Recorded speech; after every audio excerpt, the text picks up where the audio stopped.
future leaders over here as well. You know what I mean? That's what we grow on this farm. You know, so I want to make everything, get it as best set up as I can. That's a good thing. It's all for the kids. I mean, a lot of people, at least myself anyway, when I was young, before I had children, I didn't look to the future of, my state, my country, or anything like that. I was just wondering what I was going to do next, what job I was going to get, where I'm going to move to, finding a girl to marry. And once you're married, you have kids, or once you have some skin in the game, then you start looking at it and say, wait a minute, what kind of future are my kids going to have? No, absolutely. But it's the same, right? It's like, look, I wasn't, in my 30s till I really started to pay attention to what's really going on over here. I mean, and it was out of necessity, right? Seeing the way that the world was going. I'd like to try to, listen, a lot of the times, right, especially Republicans, right, we don't necessarily just want to be left alone to live our lives. Yeah. The problem is that when you're left alone to live your lives and you willingly vacate these civil spaces, they're going to be, taken up by people that don't have the same type of morals, that don't want the same type of things. It's all about personal enrichment, instead of thinking collectively as the whole. Yeah, no, you're absolutely right about that. And, I just share with Pete something that I've been working on, something that I wrote, and I'll get to it later. But basically, it's a society that, if you have morals and you have faith, some type of spirituality, something that, a higher power above you. It doesn't necessarily have to be God, doesn't have to be Catholic, doesn't have to be Jewish, doesn't have to be Muslim, doesn't matter. But, religion is not important. It's the spirituality aspect that there's a higher power. Yeah, exactly. And, and this country was founded on Judeo-Christian values, and that's what it was. It was the values that built this country up to be the greatest nation that has ever seen the face of the earth. So I'm sorry, everybody. He wants to use the other mic. All right, Norm, I got it. Yeah, sorry about that, guys. Our producers. I'm getting yelled at. I'm getting yelled at over here about using the other microphone, but he's always on point. So, but that's what it's about. And when you have like say, I'll just say God or spirituality, whatever, that's combined with government, then you're not looking to government to save you. The government's not your God.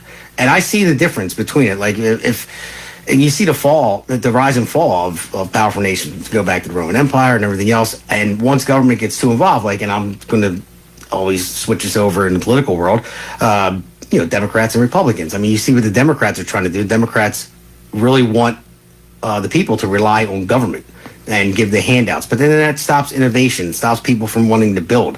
I mean, I would say Republicans, for the most part, are conservatives. They're people that want to build. They want to innovate. They want to move forward. Their goal is merit-based, and they earn what they work for. They work for what they earn.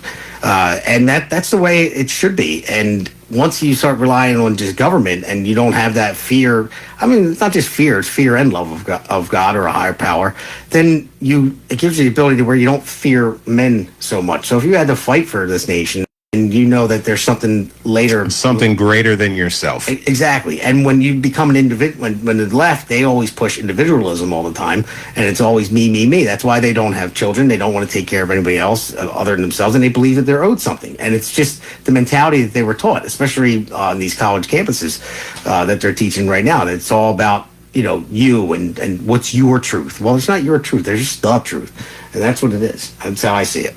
Well, you hit a couple things there, man. And number one, self-reliance, right? I mean, you will always hear me talk about self-reliance, okay? Because no one is coming to save us. We have to figure out how to save ourselves, and that's very, very important, and like you were saying, having this higher power there, and knowing that you can go ahead and change your stars, so to speak, right? We're always about movies. Remember The Knight's Tale? You gotta change your stars. And listen, there's something about that, when you realize that, hey, I actually have the power.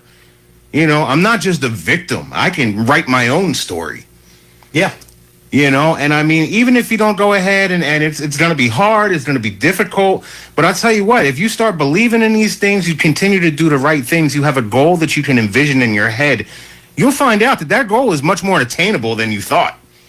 Yeah. And even if you don't accomplish that goal the first time you try, you get that sense of accomplishment. Okay, I tried and I almost got there, but hey, next time I'm going to. And it's it's rewarding. More so than just that, right? When you go ahead and you have the goal and you're making the progress towards it, even if you don't accomplish exactly how it was, right? What you envisioned in your head didn't come to fruition exactly that way.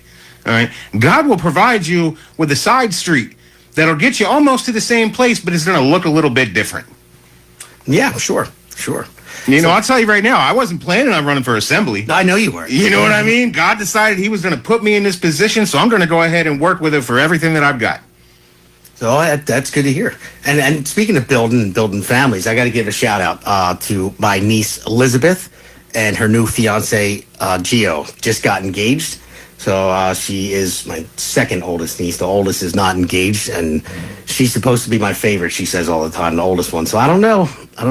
Katrina, if you're listening out there, Elizabeth, she might be out running a close second, real close. Well, that's all right. Listen, congratulations on the engagement. Now we're all ready for the next big news. All right, when we got a little bun in the oven here. That's the next part. Yeah, after the wedding, please. So, but no, I mean, they've been together for a long time. It's a great thing, great couple. I mean, he's a great guy. Couldn't ask for a better guy, to marry my niece. Look, we need to support our young families, right? We need to let them know, hey, look, man, as long as you guys are on the same level, everything is good. Everything's going to be okay. So, yeah, absolutely. But, all right, well, speaking of relationships, I'm going to flip it a little bit here. Oh, here we go. So, did you see the Macron, the president of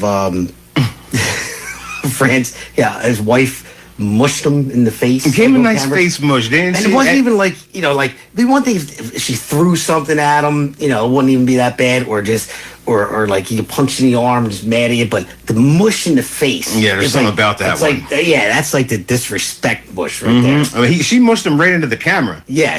He turned around and waved with a smile, like, oh, hi, yeah, they caught that. So I wonder what he did wrong. But I don't know. It's a weird relationship anyway. She was his high school teacher, I believe. I believe her daughter went to class with him. So I think she's like two decades older. But yeah, so he did something wrong to get mushed in the face, and she didn't care either. You could see after they're walking down, getting off the plane, he's like, just come on, just stop. And you can see her say, no, that's. I don't know. Maybe it's a woman thing. They can't let it go. It's like your job. You're like the first lady, so that's why Melania would never do that. I mean, behind closed doors, I would say Donald probably gets ripped, but not in front of the cameras. But that's the thing with women. And my wife's probably going to, if she's listening right now, going to tell me when I get home. But it's like, but not right now. No, and they can't. And it just has to happen right then. It's like, just not now. Wait till we get home and say whatever you want. Throw something at, but not. And right this is coming right off the heels of the train episode, right, where they had the powder on them in the train. Oh yeah, that's right. Yeah. Look, man, our elites, they're not necessarily good people. Yeah. So, who knows? Once again, we evacuated these spaces, and this is what we're left with. That's right.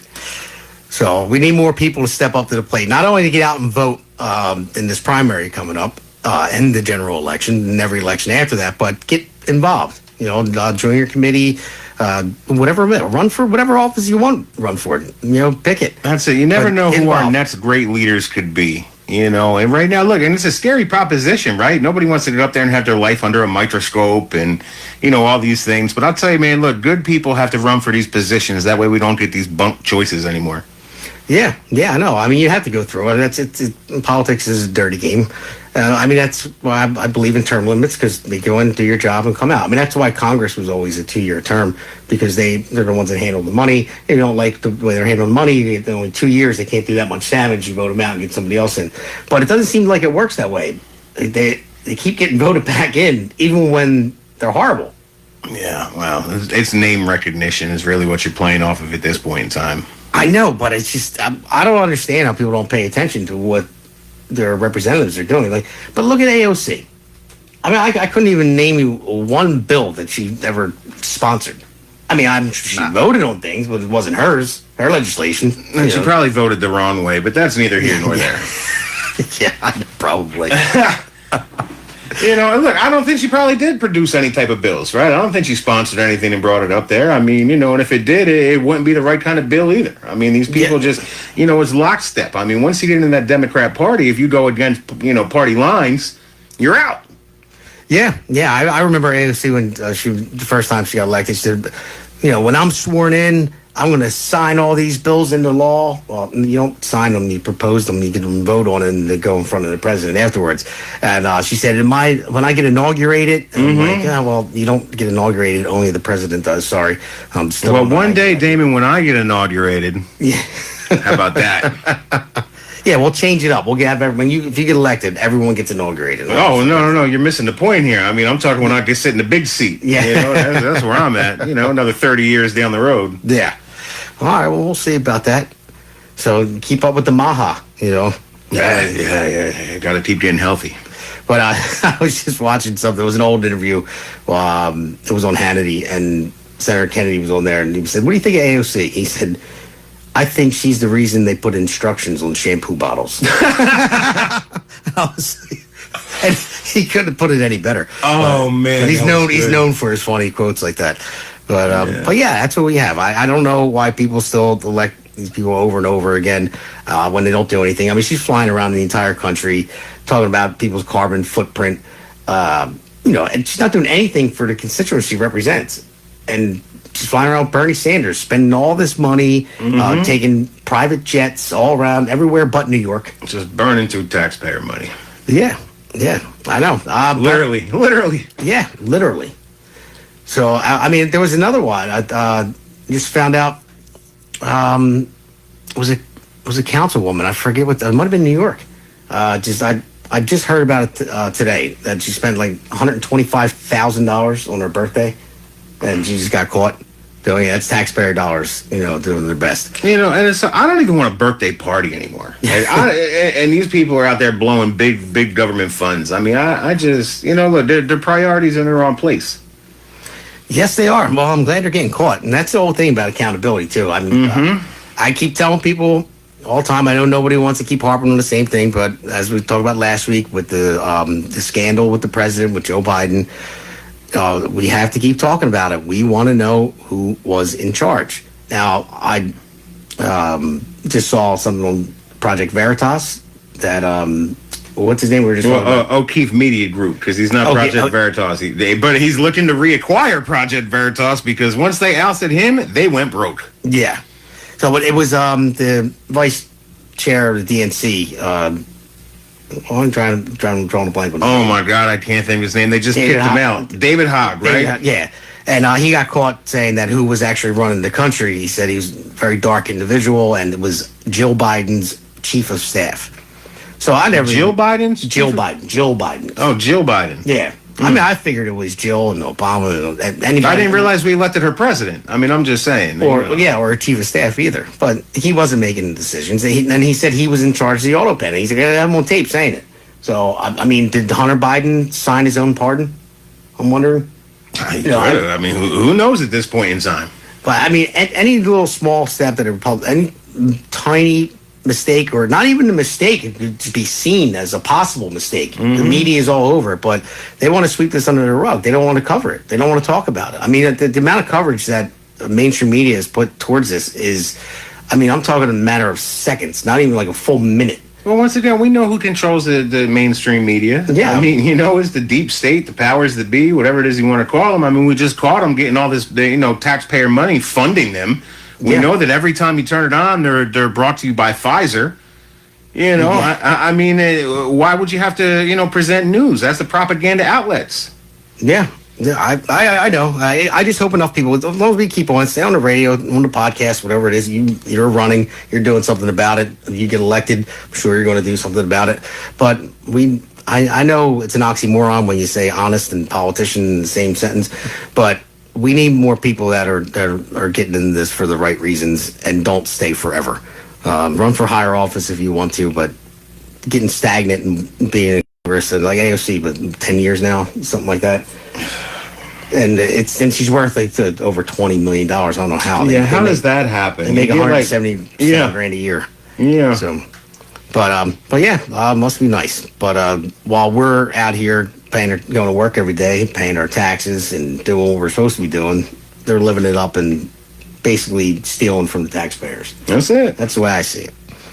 So, but well, that and selling us out too, right? I mean, look, like we said, we're talking about pharma advertising. How many of them people are getting kickbacks from pharma to keep pushing their nonsense? Oh, for sure. And God knows what other kind of programs they're putting in there as well. So I mean, it's a combination of taxpayers' money and just selling the taxpayers up the river. Yeah. See, but that's the thing too. In order to get elected, you need a lot of money. So if you get, especially for a higher up office as well, but you're going to have big pharma, you're going to have lobbyists coming to you, and they're going to say, all right, I'm going to get you elected, and I'm going to give you money to get you elected.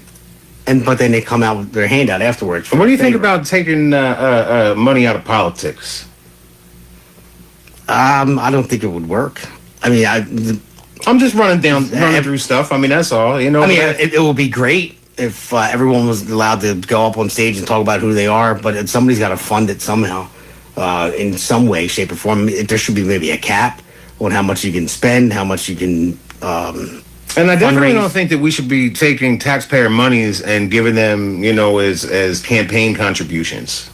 No, not at all.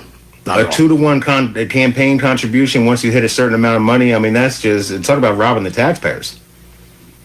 Yeah, it definitely is. I mean, I have a problem with, I'm in the union. I don't have a problem with my union. I have a problem with something they do with the PAC money, which is the Political Action Committee.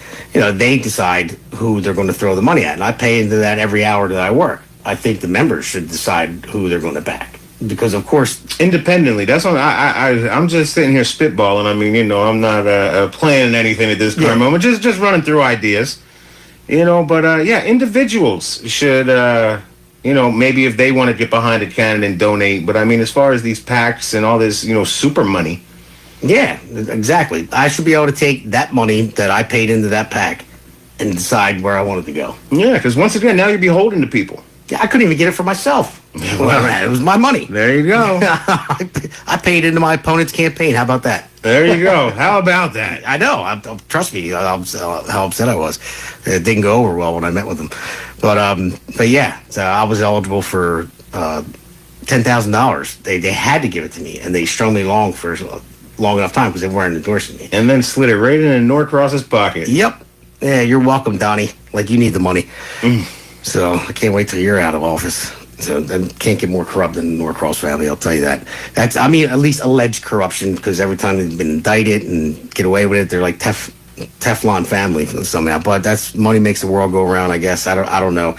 But to be indicted and accused and charged with multiple crimes multiple times, the problem is, man, when you look at it, right? Like, there's nothing worse than having to go around and ask people for money.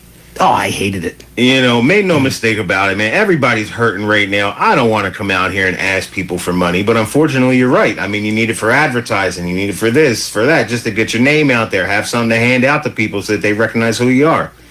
And it's unfortunately, that is where we find ourselves. But when you start getting in this big money, that's where all the corruption starts coming into play.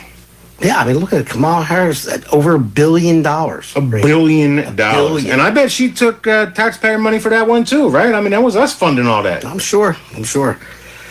But yeah, you're right. I mean, it's way too much money is spent on campaigns, but that's the way it goes right now. I mean, I don't see how you change it other than cap it. But yeah, that's the only thing. Don't worry, we're gonna start to have some conversations about it and see what kind of grand ideas we can come up with. Yeah, I wasn't even thinking about it until you brought it up. See, and that's it, man. This is what I'm talking about. Look, it only takes people to ask questions that nobody else wants to ask. I mean, that's where we find ourselves.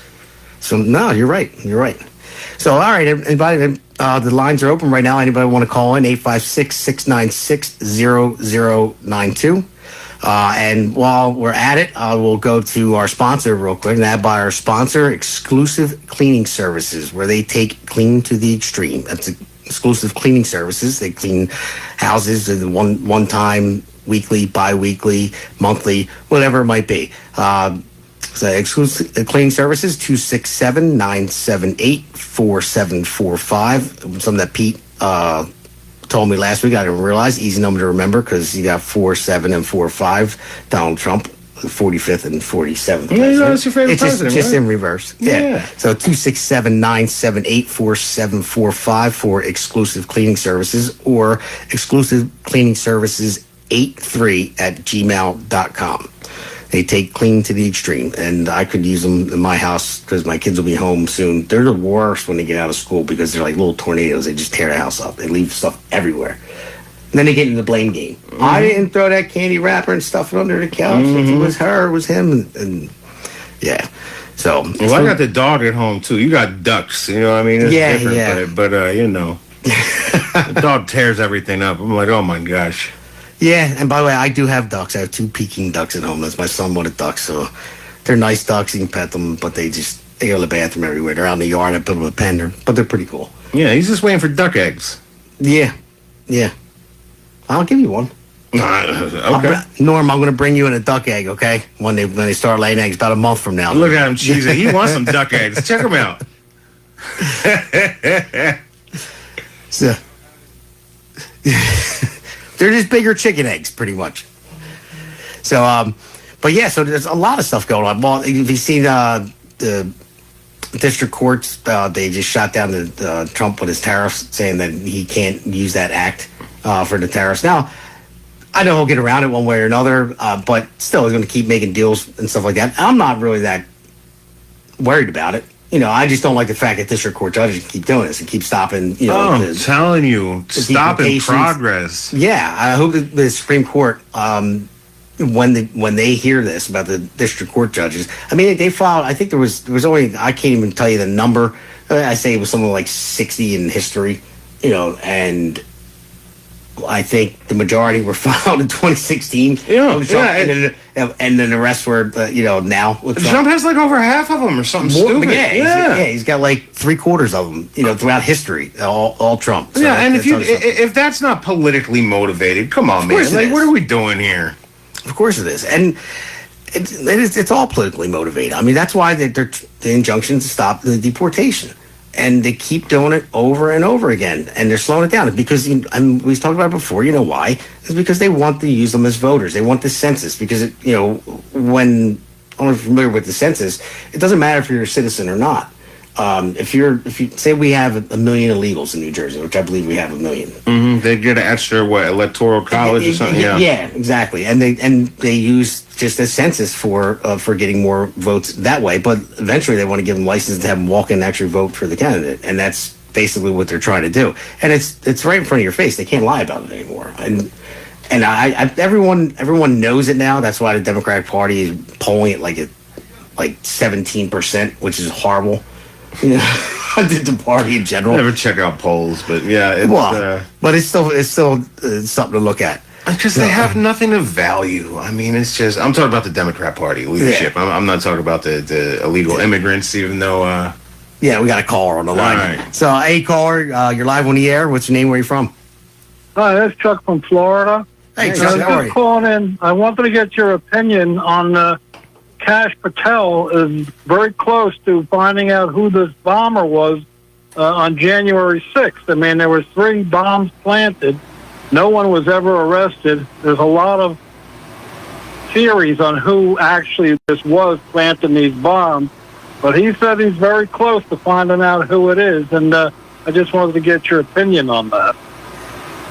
Well, I mean, the theories of who it is, I mean, I don't really know who it was or who they're looking at, who they think it may be. But I did see the interview with him and also Dan Bongino saying that they're going to release the information once they have it down. They know who they're looking at, is what you're saying, and but they're not going to release anything until they're 100% sure. But they're going. I like it. My opinion is I like it. They should. I mean, if you're planting bombs by the Capitol building, when you think they will want to know who it was, I mean, that's more serious than people breaking into the Capitol building and being stupid, even though they were stupid. I don't condone it, January 6th, but nobody broke into the building with a bomb, but people left bombs there and they ignored that and went after everyone and anyone that even looked like somebody that was there on January 6th. Right. Well, most of those people, they didn't break in the building. They were let into the building. Yes, you're correct. I mean, there was video of the security guards welcoming them into the Capitol. And you don't see too much of that. All those videos somehow disappeared. So, I mean, there's a lot. And one of the things I don't understand is is any of these January 6th people who were arrested? I don't see them on the news. I don't see them on the podcast. I mean, I understand these people were held in horrible conditions, solitary confinement for months, and we hear nothing about them. I mean, is any of them is a podcaster going to have them on? Has anybody ever had them on? And where are all the people from October 7th? Any of the hostages who were released? You really don't see many of them telling their story either. Well, that's funny, Damon. You were just talking about the October 7th guy, weren't you? Yeah, well, to go to for the October 7th, the last hostage that was released, he was in the interview, and they asked him about, where he was being held and what Hamas was like, and he was saying that Hamas was very much interested in who was getting elected, Trump or Kamala, and they were really rooting for Kamala, and we all know why. I don't have to say it. Of course. But he said, and after Trump was elected, because they asked him, he said, they actually talked about American politics. He said, yeah, because they feared Trump getting in. And he said, after Trump was elected, they started feeding him more, treating him better, out of fear of backlash, when he was released.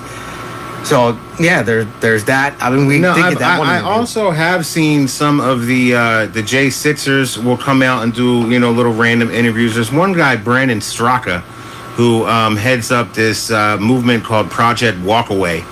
And it has to do with all the ex-Democrats that just feel like they've been, left by the Democrat Party, and it's okay to walk away.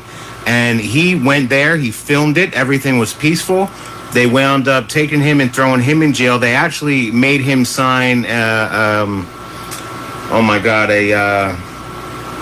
a statement saying that, I did this and it was wrong or something, even though they pressured him into doing it. And he was on probation for 3 or 4 years, so he wasn't able to necessarily go into full detail.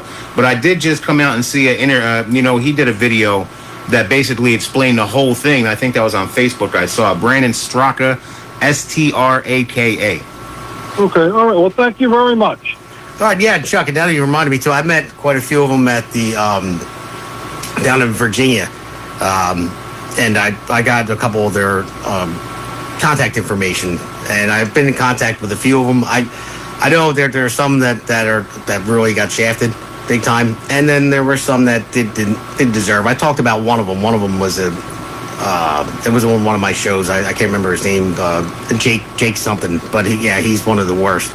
But the other ones, they were just regular people. I interviewed them when we were down at CPAC in Virginia, and some of them even said, hey, well, I was just there. I didn't even go in the building. I went there, and they wound up doing a year just for being there. They didn't enter the building at all. They said they tracked him down a couple days later, and then he spent a year in prison because of it. In solitary confinement, like you said. That's crazy. Okay, well, thank you so much. All right, Chuck. Thanks again. Bye-bye. Yeah, that was really the tale of two sides over there, huh? I mean, there was the east side and the west side. One was relatively peaceful, where the police were opening the doors and letting people in, and the other side was full of agitators that had people going bonkers over there and acting a fool. Yeah. I mean, we'll find out how many confidential human sources the FBI had there, too. We know for a fact that they did now. But were they any of the ones breaking the window and citing the crowd? I mean, I still want to know who Ray Epps is. You're not wrong. You're not wrong. They apparently found him. He got, 6 months probation, and he's the one up there screaming, enter the building, and he got a slap on the wrist? Yeah, I know. But you're hunting down a grandmother with cancer and throwing her in solitary? Like, what are we doing here? Yeah, I know. Speaking of the FBI, too, when he was talking about Cash Patel, they were asking Cash Patel and Dan Bongino about Epstein files, and we were talking about that earlier, and he's saying that it was a suicide. They're going to release that. Was it a planned suicide? Was it a helped out suicide? Maybe. I don't know. We'll see when they come out with that. But another thing, that former FBI agent Comey, he was in an interview, and he was basically trashing Cash Patel, saying he's not experienced enough, and this doesn't know what he's doing.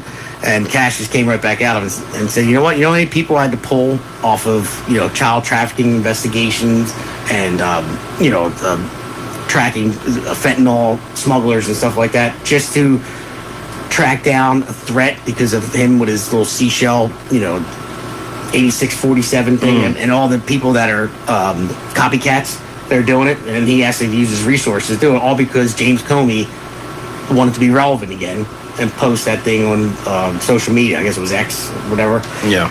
You know, like he didn't know what it meant. And now the guy just really wants to be relevant. He wants to sell his book. Just go away, Comey. I mean, you're done. Everyone knows what you're about. It's like, Yeah, I'm sure they'll lock him up at some point in time. Let's hope.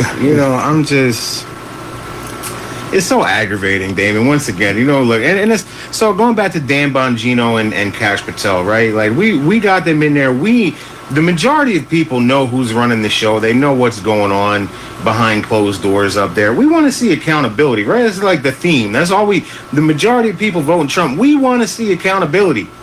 The Epstein thing is part of it, but cleaning out the deep state, drain the swamp, right? Isn't that what Trump was running on? yeah, that's the plan. Oh my God, please, for the love of God, start arresting someone. Yeah, well, I mean, and that's the thing too. I mean, you're always going to have pushback from the left. I mean, they're right now where they're at. They don't know which way's up. They don't know where to go. They're trying everything they possibly can to stop the deportation, to stop everything, but they keep getting bit by it. I mean, I had a little back and forth on X with this one guy. I mean, nothing serious. I just, that made my statement. He made his. It was a young girl that was in the hospital, and he's saying Trump is deporting this young 4-year-old girl who most likely will die if she goes to another country, so doesn't get her treatment here. And, basically everyone said, well, Trump didn't single this girl out. So, well, that's what I said first. I said, Trump didn't go and to the hospital and deport her right now. That one, she's got to go. Yeah, I mean, it's policy. It's the same, and I said it's the same policy. And, the Biden had the same thing. It's a policy. But Biden's policy was open borders, let everyone in possible, don't vet them. But then what happens is you have people like Laken Riley, Jocelyn Longoria, and all women that were raped and murdered, young girls that have been, and all the crimes that are committed by these people. I mean, they just arrested, it's illegal from Venezuela. They were jet skiing and they ran the girl over, and I was in a kayak, and she died. And they fled the scene and had somebody filming the whole thing, and they're pushing them in the car. They didn't speak English, and then they went, and now they're in custody now. But that's another person that just died, American citizen. So it's an America First agenda, where we have to take care of Americans first. Now, is it sad and tragic that girl may be deported? I doubt they're going to unplug her from whatever she's doing and get rid of her. I mean, but they're going to put it out there and make it look like such evil is happening. But at the same time, that's a prime example, though, right? Because you're hitting all the crimes, which are the extremes, but they are happening. Yeah. Right? On the less extreme side of things, all right, did you ever wonder why it takes you 5 weeks to maybe get in to see your primary care physician nowadays? Because I'm sure that probably has something to do with it. Oh, yeah. Why you go to the ER and the wait times, you're in there for 6-10 hours, before you even get up to the window. Yeah. I'm pretty sure that has something to do with it. Yeah, and why my insurance premiums went up. Why your insurance premiums are going up, because we're floating the bill of people that are coming here, and they're not contributing to the members of society. No, in fact, it's quite the opposite. Our resources that we've worked hard for are going to them for just showing up, because Joe Biden opened the door. Yeah, you're right about that. And the thing is that as tragic as it is, if this girl winds up getting deported, I'm on faith, I'm going to say they're not going to just throw her out of the hospital. They're going to, make sure she's transported to a hospital that can take care of her and stuff like that. Well, because we have a heart, we don't want that on nobody. Yeah, exactly. But you can't save everyone. The United States, we give more than the top 10 countries combined. In global aid to other countries. The top 10 combined, we give more. But you can only give so much, and it's. At this point in time, I feel like we have so many problems here. We need to stop all federal funding going out of state or out of country, and focus on building America back before we try to go out there and be the world helpers again. No, you're right. I mean, and like you said, taxpayer dollars. So here, I got something here. This one's an old one. I'm going to try to play it over the phone. This is a woman that was leaving a bodega in New York, and it was an illegal migrant that had an EBT card or whatever, and she left the receipt. So I'm going to play it now, so hopefully we can hear this. Turns out This is the correct way to fold clothes. That's a, and stays in place. One. Why is there that's an ad. always one Never sock mind. missing? We're folding clothes over here, guys. We're learning how to fold clothes. It's all I right. don't know You why gotta, that came up. you gotta learn how to fold clothes the proper way. Yeah. So, all right. Well, I'll try this. Let's see if this one comes up. Let's see what other ads we got over here. Here's one. Y'all hating on me because I live rent free and I can afford the luxuries that y'all dream about for me and my kids. I'm going to continue to buy my luxury bags while the government pay my rent. I'm going to continue to go on trips and do the things that me and my kids love to do while y'all struggle to pay for a grocery bill and I'm swiping my EBT card. Truth is, y'all hating on me. Now, that right there. I mean, if that doesn't make you angry, you know, because she has another video too. This girl, and to be brazen like that and saying, you know what, if I can't afford my EBT, I'm just going to go in and steal. If you want to cut it, because what Trump is doing, everyone thinks they're cutting Medicaid. No, basically, if you're able-bodied and you can work, the requirement to receive Medicaid is to work 80 hours a month. If you're able-bodied and you can work, but you choose not to. 80 hours a month? A month. That's what I meant. No, you said 80 hours a month. I'm just like, okay. man, I don't know. Yeah, that's the deal. You know, I mean, but everyone's up in It arms. wasn't just working. It was also training, right? You could go to like training sessions and things like that, but they want you doing something for 80 weeks, 80 hours a month. Yeah, exactly. And it's not hard. It's not a bad thing to ask at all. It once again is pushing people to be contributing members of society, right? And we all need to be striving to be that. Yeah, I know. But just when you have something like that, well, on Instagram, TikTok, whatever it was, someone to come out and say, well, I'm going to keep living my life free rent that the government pays for. The government doesn't pay for it. We pay for it, by the way. All of you out there are paying for it. Not the government. The government, everyone just remember this. The government does not have money. They have none, zero. It's our money. So whatever government puts out, they're taking from us. So they're not a business. They don't generate profit. They collect taxes from us. That's where their money comes from. So somebody like that, who I don't even know, that is brazen enough to put out a post like that saying, I want to keep living free, go on my vacations. Holding up Louis bags. Yeah, a Coach bag or Louis bag, whatever it was, but it was a designer bag. I want to keep buying them, and I'm going to live my life. And while I watch you struggle buying your groceries, I'm going to swipe my EBT card. Now that's some stones right there to put it out there and say that. Say, well, if I don't even know who runs that department, but if I was that person, I'd say find that person right now. I want to know who they are, cut their benefits off, and tell them they got to get a job. Because obviously, you guys couldn't see the picture, but well, like you were saying, though, she's not starving. I'll put it that way. It's all about caring only about yourself.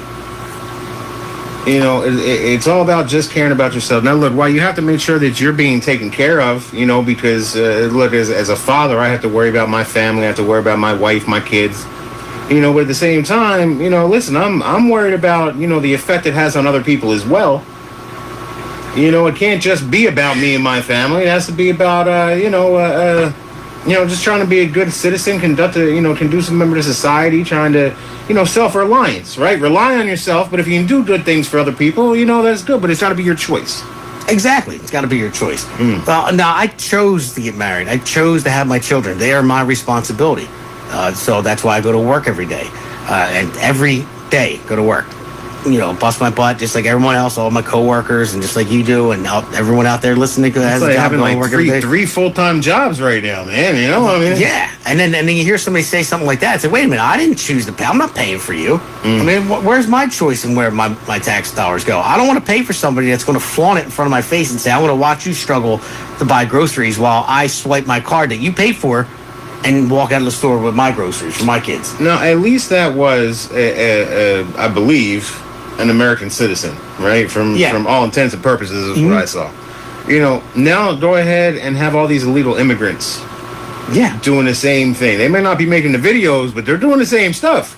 No, exactly. The one I tried to play that was an ad, but I just did it on a whim, so I wasn't prepared for it. But there was a woman that she found a receipt and she couldn't believe what she was seeing. It was like $13,000 on the card, and she was living for free in Manhattan at a hotel. And so she went on a tear about it, and that's our money. Somebody that legally crossed the border came here. Look, it's my money, and I need it now. That's right. J.G. Wentworth. Oh, yeah. By the way, you guys got to pay us for that ad, Jason. I'm gonna need my royalty check. But yeah, you don't want to like. I don't want to hate anybody at all. But when you see that, I don't hate anybody. But you come close to me, like, what? How can you even say that with a smile on your face and say basically, "F you"? You know, I'm going to keep doing this, keep taking your money from you, and you can't do anything about it. And I'm going to flaunt it in your face and buy my designer bags, live for free and eat for free and go on vacations. Unfortunately, that's what our society has produced. You know, and it's going to take a major shift in societal vision. You know what I mean? To kind of rein that attitude, so to speak, in. You know what I mean? That's an embedded thing, right? Where, you know, a lot of our people are grown up with that. They're raised with that. It's a learned behavior. Yeah. You know, it's selfish. It's me. You know, and we have to go ahead and try to encourage people to say, hey, man, look, you're going to be taken care of, but we're going to need you to kind of help take care of everybody else as well. Right? You know what I mean? And it's just being better people. Yeah. But it's all about perspective. You know? It's all about perspective. I think that lady lives in New Jersey. Okay. So I'd like to see you have a conversation with her. Get her on the... Oh, listen, man, I'll have a conversation with anybody who wants to have one. I'll be pumping that positivity. You already know. Maybe I'll offer a job with your staff. Hey, my staff might already be filled up. You know, I'm running around offering that. Oh, you want a job? You got one. No, look, it's all about bringing good people up. You know, that's what I keep trying to say. That's what I keep trying to do. Anything that we do, if we know good people, we should try to help elevate them as well. Because the more good people we can elevate, then the more people we can actually help take care of and try to really make some change. Yeah, no, I hear you there, and I agree. But it's just when you get to the level to where, especially with social media now, you can see everything. But somebody has, I mean, going back to James Comey, to putting that out on social media, knowing the ramifications it's going. Oh, he knew what he was doing. Yeah, and he knew what he was but doing. He did it anyway. And then this woman putting that out on social media, basically slapping every taxpaying American right in the face and saying, "Screw you, I'm going to keep taking your money." I mean, to get to that level is just infuriating. Yeah. Well, listen, I got my Angry Patriot shirt on today, all right? So you already know that, accountability, right? These people that have been running amok and degrading our society, we need to start holding people accountable. Yeah, we definitely do. I mean, I got tons of injuries from working. I mean, stitches on my arm, you know, falling concussions, broken bones. You know, all the stuff that I do, happens in construction, so things happen. I've seen guys, scaffolds fall and they, either get paralyzed. I had one of my partners died. He fell from down an elevator shaft. I had a buddy growing up, fell off a 3-story building on an extension ladder. Yeah. But you're risking your life. I mean, anytime. You're going just driving to work. I don't care if you work at McDonald's, you're driving to work and get in a car accident. But you're contributing. You're getting off your butt, you're going to work, you're making money, you're paying your taxes. Yeah. And it feels so good, especially like, I don't know about you, but when I used to do electrical work, you get that feeling of self-satisfaction. Yeah, I wired that place. Oh, yeah, that one over there. Yep, I wired that. Yeah. Oh, yeah, I was over there working on that one. It's just, there's something about it. You look at it, you feel good.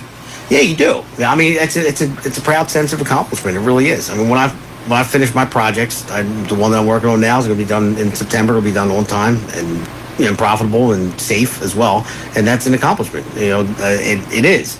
But then when you see that video, you're like, it's kind of just pulls a little bit of that out of you. It's like, well, I just accomplished it. It's like, I didn't accomplish that for you. So I did it for me, my family, and people that actually need it. That people that are grateful for it when they need it. That type of entitlement service. It's there for people that need it.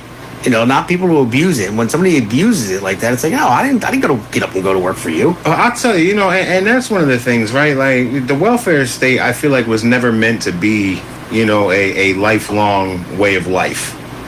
You know what I mean? Like it wasn't. It wasn't at all. So I feel that, look, sometimes people are down. They need help, 2 years, we'll go ahead and try to help you out. Some along those lines. We'll cover all your bills. get you working or training or doing whatever it is, so that by the time that 2 years is up, you've been trying to improve yourself, and now you're ready to get back out there and contribute. Yeah. I mean, that's the way it's supposed to be. And blue states will give a lot. I was down in Florida, when I was going in the nursing school, and they wouldn't give me food stamps. They wouldn't give me, medical. And I'm like, guys, I'm in school full time. I'll find a part-time job. Yeah. I'm like, oh my God. Like, if I could find a part-time job right now, I wouldn't need the assistance. I'm about to start paying back. Yeah. Yeah, well, I mean, that's just the way it is. But they should have a doge over that stuff. And if people, are stealing from the system, and obviously that person is, because then they're brazen enough to put it out there for the world to see, they should be cut off and say, all right, well, listen, how about, we're not going to cut you off right now, but what we'll do is we'll give you 3 months to find a job, 80 hours a month, just to get started. Something, give some time of leeway in there. Don't just start cutting people off. I mean, that's going to be a problem as well. Yeah, there would be, but you have to weed them off it. And just so you know, too, I think we talked about this the other day. The majority of, the minorities, like black and Spanish and stuff, back in the day, they were Republican. They didn't become Democrat until they started offering free stuff. Yeah, exactly. And yeah, that's about right. Democrat Party likes to buy your vote. Yeah, I was watching an interview as a kid was doing the streets of Manhattan. There was these two older black women, and he was asking about, and they were on top of it. They were smart. They knew their history. They knew the dates, the time. They knew the president, Lyndon B. Johnson, everything. And they said that's what ruined the black community is the welfare state, and they believed it was intentional to pull them down. It may have been. But still, it wasn't supposed to be generational. It was supposed to be, a temporary Band-Aid until you get back on your feet. But, yeah, I mean, it definitely upset everything. They say before, oh my goodness, before the welfare state, right? You go back to like the 50s and things like that. They say the black community was thriving in their own separate economy. Yeah. And then when we tried to merge them all together, is when they really, started to take a downturn, which is, it's depressing to hear that. To know that they were doing very, very well, and, because we tried to force things, they wound up getting shut out, and, you see where it's at right now.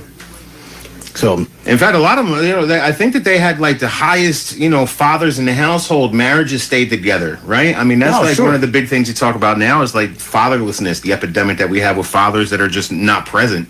Yeah, and that's across every culture. Yeah. Go back to like the 1930s. Fatherless homes were like there was only a small percentage, but today it's a large percentage. Looks like we have another caller. Hi, caller. You're live on the air. What's your name? Where are you from? My name is Steve DiOrio, and I'm from South Jersey, baby. What's up, Steve? Hello, Pete and Damon. I have not had a chance to have you together, and thank you for delivering meals on Easter Day, so I appreciate that. Absolutely. We had a blast. Yeah, no, it was our pleasure, as always, Steve, and thanks for doing it, man. Thanks for doing it. This is a great Steve DiOrio online. The show's on Saturdays from 9 to 11. Awesome show. Thank you. Well, it's amazing the responses that I get after the holidays. The seniors love it when young people come to their doors and deliver meals, because some of these seniors outlive their own kids, and they're in their 80s and 90s, and their kids, some kids move away out of the area. But the veterans, they have so many stories to tell. The disabled people are so vulnerable, and I'm just proud to have folks like you two and thousands of others to participate in the program. Yeah, well, we had a gaggle of kids out there running around, knocking on them doors, handing out them foods as well, so I'm sure that was lovely, too. Well, you both had beautiful families. But listen, guys, I think Donald Trump's doing a great job. I am sick and tired of these federal district court judges thinking that they're God. You know what? We need to find a way to punish these people. They don't give a damn about the Constitution. They make their decisions based on feelings and a Democrat narrative. They are not legislators. You want to be a legislator, resign as a judge and run for assembly like Pete's doing. Oh, say it again, Steve. Like Pete's doing. Oh. But no, you're absolutely right. I mean, it's so unconstitutional what they're doing. And at what point did you say, okay, well, then we have to bend it a little bit? Because I said it last night on the Pulse show that the Democrats broke that glass and it can't be unbroken. And so, I mean, if they already broke the glass, I mean, do we have, wiggle room to say, well, you know what? Well, we're going to bend the rules a little bit just to get everything back to normal. No, you're right, Pete. You know what? You'll be knocking on doors, I'm sure, on Saturday. But I am going to raise hell between 9 and 11 because I'm sick and tired of everybody saying, "Oh, Trump's cutting Medicare," like you guys were talking about these entitlement programs. No one intended them to be a generational thing. They're there when you fall through the cracks. You pull yourself up by your bootstraps. You get a job. You get your own income, and then you'll be a full-blooded American citizen. But the Democrat Party has kept these poor souls down and out. Tell these kids growing up in the cities that you don't have a chance. The country's against you. There's racism everywhere. Systemic. If you teach them positive things, you're going to get positive results. Yeah, agreed. And I'm all about positivity, Steve. That's what I try to preach everywhere I go, man. So I hope to get out there and start making a difference, because we need more positivity in people's lives. That's for sure. And I'm going to try to be a little positive. But, the way the Democrats and the media portraying Trump, they did the same thing, tying up with all his good deeds in courtrooms. And it makes you want to drink. And I am being a Christian. I had to stop. I stopped drinking. I only drink what I usually drink, and that's it. I don't add anything to it. I don't drink at all anymore, Steve, but that's all right. Now, I've had more beer in the last 3 months than I have my whole life because of the darn what these Democrats are doing. But, there's a lot of good Democrat voters, but they're being misled. They're being fooled, bamboozled, flim-flam like Barack insane Obama. No, you're right about that. I mean, that's why we got to keep it up with the radio shows, the podcast, get people informed. And when Pete's door knocking, he's going to keep informing people as well. But Steve, thanks for calling in. Norm's giving me the 1 minute mark there. So God bless, guys. He's giving us a stink eye over here, Steve. Have a great weekend. You as well, buddy. Thank you. Take care. See you. Bye. Bye-bye. So before we go, Pete, I just want to remind everybody about the podcast. We have Monday. I wasn't on this Monday, obviously, because of the holiday, but I podcast tomorrow night. What I do is I air this show on the podcast. It's under the Jersey Shore Podcast, SURE. So it's on Fridays and Mondays at 8 p.m. Alexander Levine Live is on Tuesdays and Thursdays at 8 p.m. Collectively, all the podcasters, and we have, Seth Eisenberg with the Conservative Corner on Sundays, and all the podcasters get together and do the Pulse with guests every Wednesday at 8 p.m. The Pulse is actually a pretty good show. It's the third episode we did last night. It's getting a lot of views and a lot of great people, a lot of good talking points. So if you guys, anybody want to check that out, the America's Pulse Network, you can check it out on X, my Facebook, or America's Pulse Network on X or YouTube, Rumble. It's all over. I'm going to have to get on there one of these days. Yeah, we got to have you as a guest on the Pulse, man. It's a good time. It's a good show. I mean, well, I'm going to steal the show because that's how I do it. Yeah. I don't know, man. You still got to top my daughter. The highest rated show here. My daughter got you beat still. You still haven't beat her yet. But that's about it. We're going to wrap it up. Thank you, everybody. Tune in next week. Same time, same bad channel. All right. Goodbye. When your home needs a new floor, trust Highland Carpet to do the job right. Highland Carpet's professional installers will install the best name brand carpets, hardwood, laminate, or luxury vinyl planking at a great cost. Satisfaction is guaranteed. Visit our showroom, our website, or call today to see what Highland Carpet has to offer you. Highland Carpet, we take pride in what we do so that you can take pride in your home. Highland Carpet's hours are Monday through Friday, 9 to 5, and Saturday, 9 to 3. Love the spring and summer but hate the yard work? Call Gary's Lawn Service. Welcome to America's Pulse Network. This is APN's very own White House correspondent, Alexandra Levine. Hello, everyone. This is Alexandra Levine with Alexandra Levine Live on the America's Pulse Network. You are all in with Alexandra Levine. We are still waiting for someone from the White House to come out and tell us what transpired between President Trump and Vladimir Putin on that call today. We are here live at the White House. We're waiting for White House Press Secretary Caroline Leavitt to come out and tell us about the updates of today, the call between President Trump and Vladimir Putin, what transpired in that call. Subscribe and follow America's Pulse Network on the above social medias.